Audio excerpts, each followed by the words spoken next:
Bonjour à tous, bienvenue. Je suis Sonia Edith Ayoldi, je suis guérisseuse, médium, inversement, et entre autres, parce que j'ai fait d'autres petites choses à côté.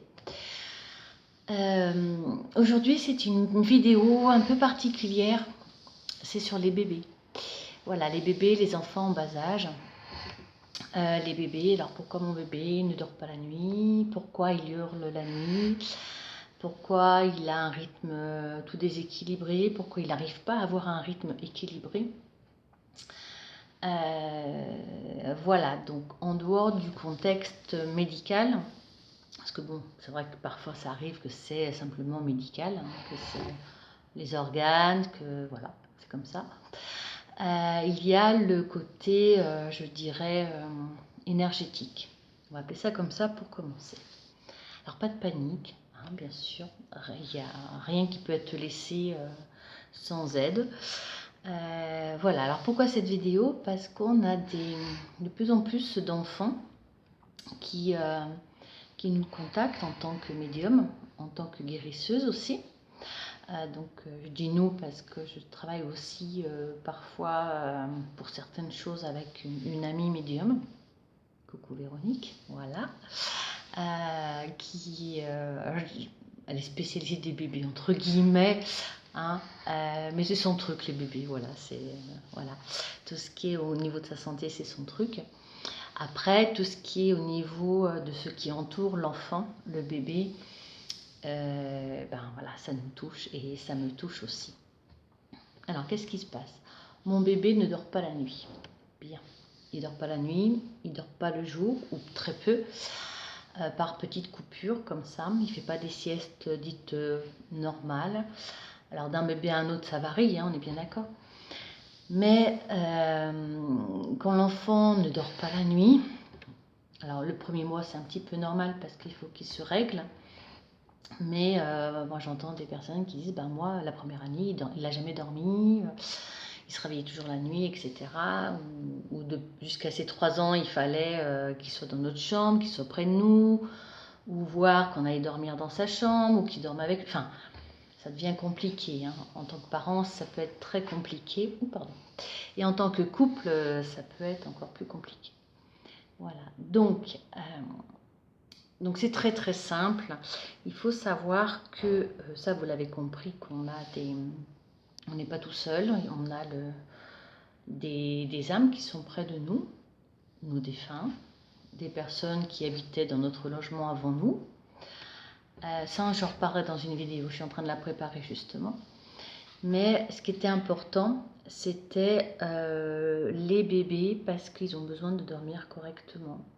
Ils ont des problèmes de santé et c'est souvent lié aux problèmes des mauvaises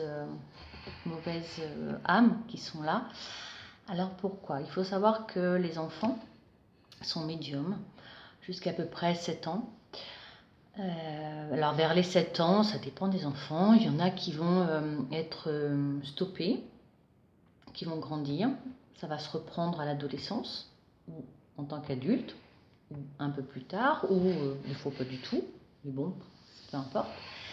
Et il y a les enfants qui sont médiums et qui à 7 ans sont toujours médiums, à 8 ans sont toujours médiums, à 12 ans sont toujours médiums et qui font leur adolescence, leur vie de jeune adulte, leur vie d'adulte en étant médium. Bon. Dans les deux cas, jusqu'à, donc on va dire à peu près 7 ans, mais là on voit quand même les enfants jusqu'à 3 ans, 3-4 ans, parce qu'après ils peuvent parler, ils peuvent exprimer des choses. Alors si un jour votre petit vous dit je veux pas que la dame elle vienne me réveiller la nuit, une fois vous pouvez dire c'est un cauchemar, 2 fois, 3 fois vous pouvez dire il y a quelque chose qui va pas, quoi. Surtout s'il fait des terreurs nocturnes, surtout s'il veut pas aller se coucher le soir, où il vous demande la lumière, où il vous demande de garder la porte ouverte. Enfin, il y a des indicateurs qui vont vous montrer qu'il y a un souci qui n'est pas d'ordre médical. Alors sachez qu'un enfant qui ne dort pas, un enfant qui hurle la nuit, un enfant qui se réveille vers les 11h, 3h du matin, parce que c'est souvent les horaires, n'est pas un enfant qui est, on va dire, J'ai eu du bruit, excusez-moi, ça m'a coupé de là-haut. D'accord.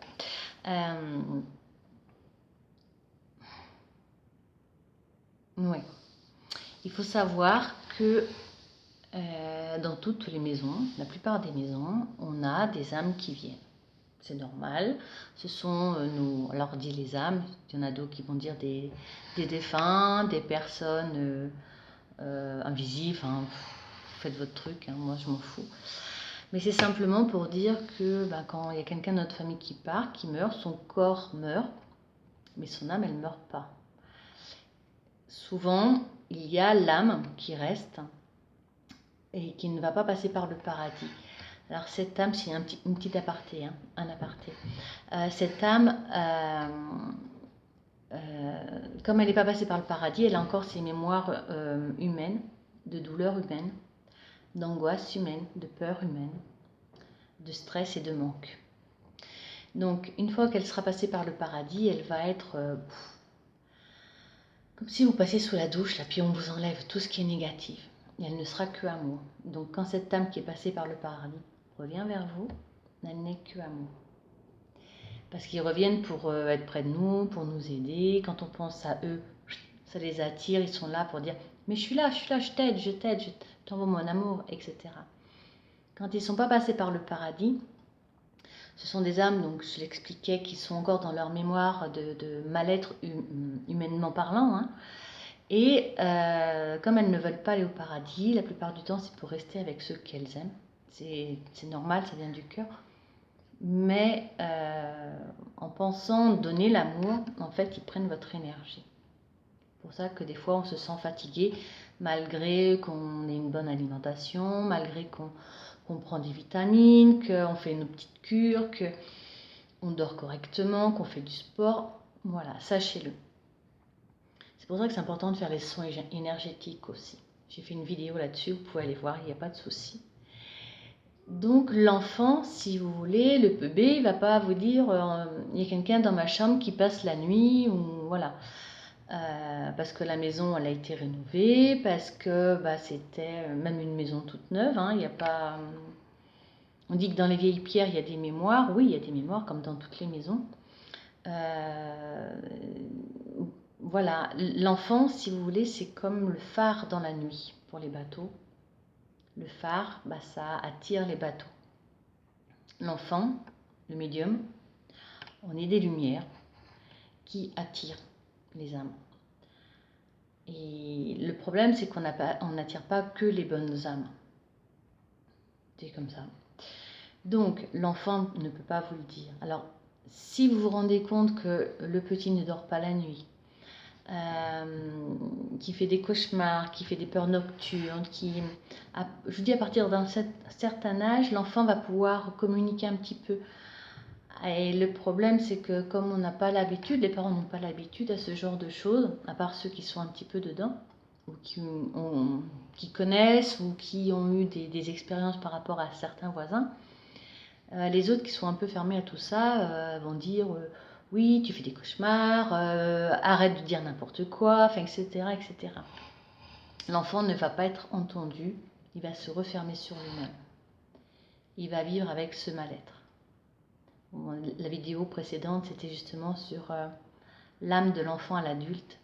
Ça fait partie des choses qu'il faut vraiment éviter de faire. Donc quand c'est comme ça, n'hésitez pas à appeler un médium, d'appeler un magnétiseur, qui peut-être que si le magnétiseur c'est pas dans ses capacités, ce qui peut arriver, il aura peut-être dans ses relations un médium qui va pouvoir aider l'enfant. Voilà. Parce que ces petits bouts de chou, ce sont des lumières d'amour à l'état pur. Et que parfois, des âmes qui ont besoin d'amour viennent un peu comme les sangsues, vous savez, et ils prennent un peu l'énergie. Donc l'enfant, il est tout déstabilisé. Ce qui fait que il va mal dormir, il va être mal, il va avoir des problèmes de santé, etc. Donc ça peut être aussi un problème énergétique au niveau de ce qui l'entoure, pas seulement un problème médical. C'est deux choses différentes, mais le problème énergétique Quand on prend l'énergie de quelqu'un, il va être faible, il va être sujet à plus de fatigue, donc des maladies. Et là, on va passer dans le problème du médical. Donc, c'est des choses qui sont en lien aussi. Ne pas hésiter à en parler à votre médecin s'il est un peu ouvert à ça. Des fois, oui, enfin, il y en a de plus en plus qui le sont parce qu'ils se rendent compte que c'est vrai, quoi. Surtout quand ils ont fait cette expérience-là eux-mêmes. Donc voilà. Donc voilà, je finis pour les enfants. Donc n'hésitez pas à appeler un médium, lui envoyer un petit message pour vous rassurer. Le médium, il va le savoir, on le capte sur la photo, quand on nous envoie une photo de l'enfant, on va faire pouf. Tout de suite, on sait si déjà il y a quelqu'un qui est dans la chambre, dans la maison, mais aussi si il y a d'autres choses un peu plus compliquées, on va le savoir. Donc n'hésitez pas à appeler des médiums, des magnétiseurs, n'hésitez pas à en parler à votre médecin qui peut peut-être, lui, dans ses connaissances, connaître certaines personnes qui ont des capacités plus développées que d'autres. Voilà, donc je vous laisse. Libre à vous de poser des commentaires ou d'envoyer un petit message pour des questions. Surtout n'hésitez pas, et je le dis plusieurs fois, n'hésitez pas, hein, c'est pas grave. Et aimez vos enfants, choyez-les, embrassez-les, dites-leur surtout, j'ai entendu, j'ai compris ton appel et je vais t'aider. Je vais trouver quelqu'un pour t'aider. Voilà. Amour à vous.